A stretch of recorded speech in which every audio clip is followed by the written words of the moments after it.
Alright guys, so welcome back to another video. Today I'm going to talk about my overall experience going to Survivor Series over at San Diego, my hometown. And yeah, I'm going to talk about, how much my ticket cost, the view from my seat, what I thought of the overall event.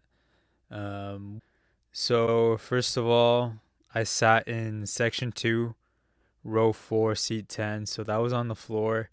So I was on the camp side, when I think I was on TV a few times. I was like near the what's his name? Green shirt guy. Um I was actually near a guy who had a sign that said, "Why is Brock Lesnar here? He has a case going on," or something like that. The guy actually dropped his sign at the end, and when um, the security people were giving us our chairs, because for this seat, I think the first couple rows they got to keep their chairs, so I was able to keep the chair that I sat in for this event. I'll show a picture here of the chair. It's pretty cool. Honestly, the only thing I would say is that I was kind of disappointed that John Cena is not featured on the chair, or even Rey Mysterio or Dominic, um, which is kind of weird to me. It's John Cena's last appearance in San Diego as a professional wrestler, so it's kind of weird that he's not featured on it. But oh well. Um, but yeah, so that was pretty cool. The only thing I would say is that uh, people would stand up whenever some cool spots were taking place in the matches. So, don't I mean I would stand up as well, so that would take care of the issue. But I would say that was the only issue. My view was pretty good overall. The only thing I didn't really have a good view of it was the entrances. But all the matches, I was able to see pretty good. The ticket cost was actually 1,253.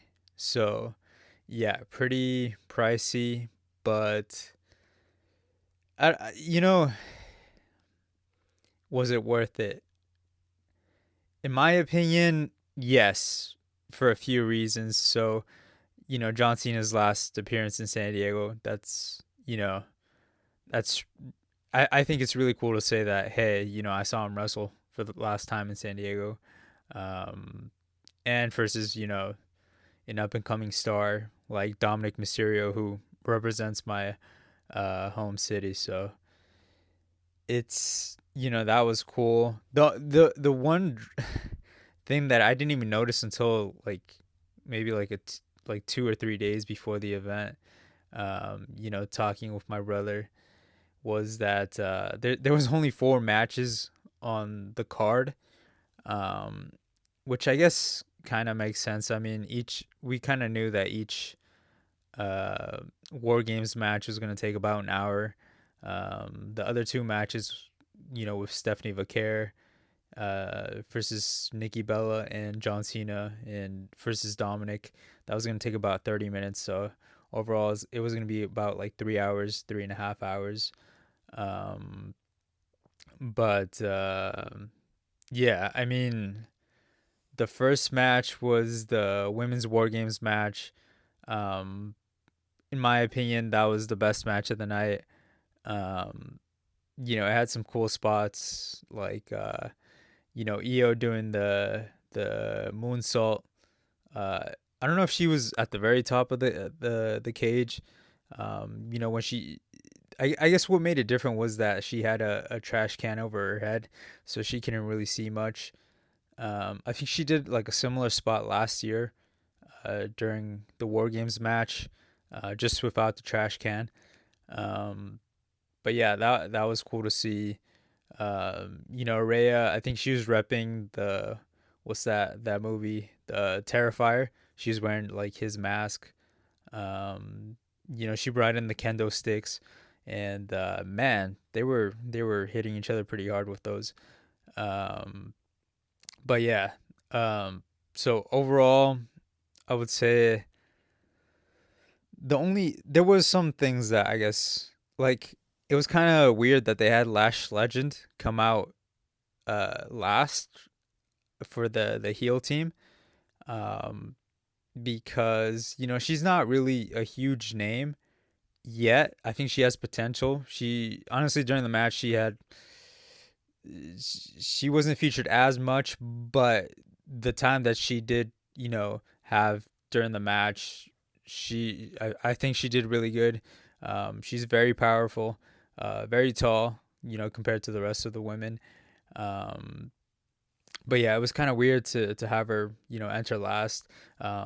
Unfortunately, the crowd didn't have a great reaction to her. They were kind of quiet. Um, but yeah, they had AJ Lee submit Becky Lynch with I don't know what type of submission that was, but yeah, I mean I guess it makes sense. It kind of continues their feud for now. We'll see where that goes. Um, yeah, so the only thing, another I guess negative aspect of that match was that I had a feeling that uh, the face team was gonna win. I think they've won the past like 3 or 4 times. Um, so yeah, it was kind of predictable that they were gonna win, but I would have liked to at least make it seem like the heels had some chance of winning. There wasn't any like false finishes throughout the match. There was some back and forth. There was times where when Nia Jax came in, she was just destroying everyone. When Rhea Ripley came in, she brought in some weapons, some kendo sticks, and that she started kind of dominating along with her team. But yeah, I would say one thing for this match and the men's match too, it wasn't very very bloody, very brutal. Cage matches usually have some sort of, at least in my mind, growing up, I would always think that okay, these type of matches are gonna bring out a lot of blood, a lot of weapons, a lot of spots that kind of make you cringe a little bit. Yeah, there wasn't really much of that in this match. We'll get to the men's match later on, but yeah, the women's match was I think really good, the best match of the night, which wasn't hard to do, obviously with only 4 matches, but yeah. So moving on to the men's match, which was Dominic Mysterio versus John Cena, and you know,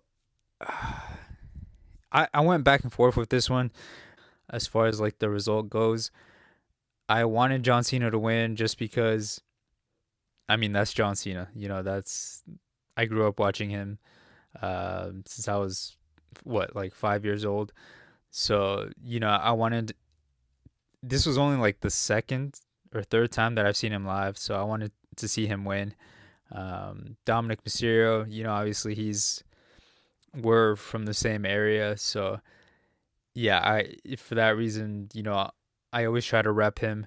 Uh, so yeah, it was kind of hard for me. I would have been happy either way, but the overall match was good.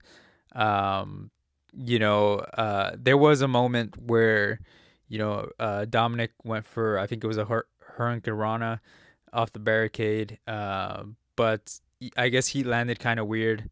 Well, okay, so he faked an injury. I think it was his shoulder, and while he was on the ground, with the fake injury, I guess Roxanne and Raquel went into the ring and basically beat up John Cena for a little bit, to try to get Dominic some time to rest, and then I think right after he went for the frog splash, went for the pin, and he got a 2 count.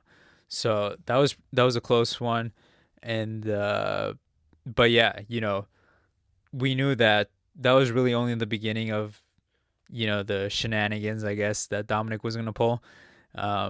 We knew that Finn Balor and JD were gonna eventually, make their way to the ring and try to interfere and help Dom. But yeah, that came later on.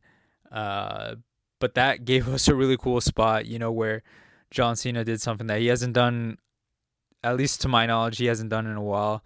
He did, the FU um, with two people, so JD and Finn, and that reminded us, yeah, this guy, he's old, but he's still really, really freakishly strong.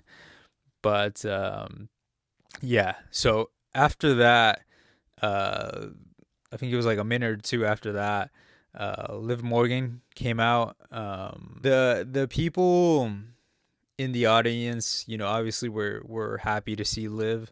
They popped pretty big for her, but once she got into the ring, she punched Dom. Everybody was pretty shocked, and then she jumped into John Cena's arms, which was, kind of weird. Um, and after that, she kicked him in the nuts. I actually got a picture like right before that happened, so I'll put that up here now. But yeah, that was kind of weird. Like, I don't think that part was needed necessarily. She could have just, kicked him in the nuts and whatever. But yeah, Dominic took advantage, did the 619 frog splash combo, and then, picked up the victory. Afterwards, John Cena kind of stayed around a little bit, thanked the crowd, and yeah, he, I'm kind of glad. I mean, it was a good match, um, but I don't know. There's something about seeing John Cena live that it kind of, it doesn't set in that this is really like it. We're not gonna see him wrestle ever again. Hopefully he stays true to his word. Because there's been people in the past like Shawn Michaels, Triple H, The Undertaker, Kane. The list goes on and on. That they come back for one huge payday or a couple huge paydays. Um, but hopefully this retirement sticks, just because I think John can still give a good match every once in a while, but he can't come in, on a weekly basis or even on a monthly basis. You know, he kind of needs to, as far as like singles goes, I'm sure he could still do tag teams and trios where he doesn't have to do as much, but yeah, hopefully he sticks to his retirement. I think his last match is December 13th. I might go to that one too, but we'll see. But yeah, so after that match was the Stephanie Vaquer and Nikki Bella match for the women's world championship. So this match, it was okay. It wasn't bad, but honestly, it was kind of sad to see that a lot of people around me and really all over the stadium, they kind of used this match as a bathroom break.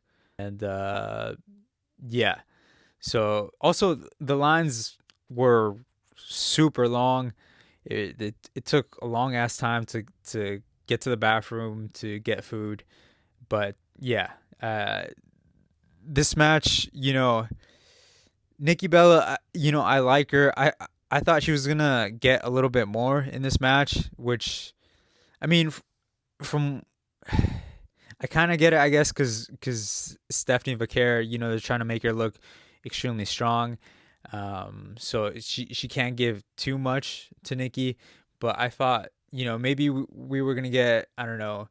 Uh, I was actually hoping for maybe some what do they call it, twin magic, where Nikki and Brie, would switch places. So that would have been cool to see. I know Brie is not really doing any wrestling right now, but I thought that would have been a cool idea. Um, at least to kind of have like some surprises in there, especially with their only being there or being 4 matches. Um, but Yeah, the match wasn't bad. Stephanie dominated most of the time, and she ended up picking up the victory with the screw splash. I don't know really what her finishing move is actually called, but it's a cool looking move, and she picked up the victory. So yeah, nothing too spectacular with that match, but moving on to the main event. So it was the men's War Game match. Brock Lesnar, Drew McIntyre, Logan Paul, Braun Breaker, and Bronson Reed versus Roman Reigns, Cody Rhodes, CM Punk, and the Usos. So yeah, this match, uh, I don't know. Honestly, I didn't expect much. The men's War Games match has kind of disappointed me, at least the last few times that I've seen it. The last couple of years. But yeah, even though I wasn't expecting the most uh, out of this match, I was kind of excited to see. I had never seen Brock Lesnar before. I had never seen. I don't think I've seen Bronson Reed live before. So I wanted to see them, live in person to see what it was like. Um, but yeah, the match wasn't very good, to be honest. Um, there wasn't really like a lot of blood. I think Jimmy Uso or Jay Uso brought in a table, uh, but yeah, weapons weren't used as much as I would have liked.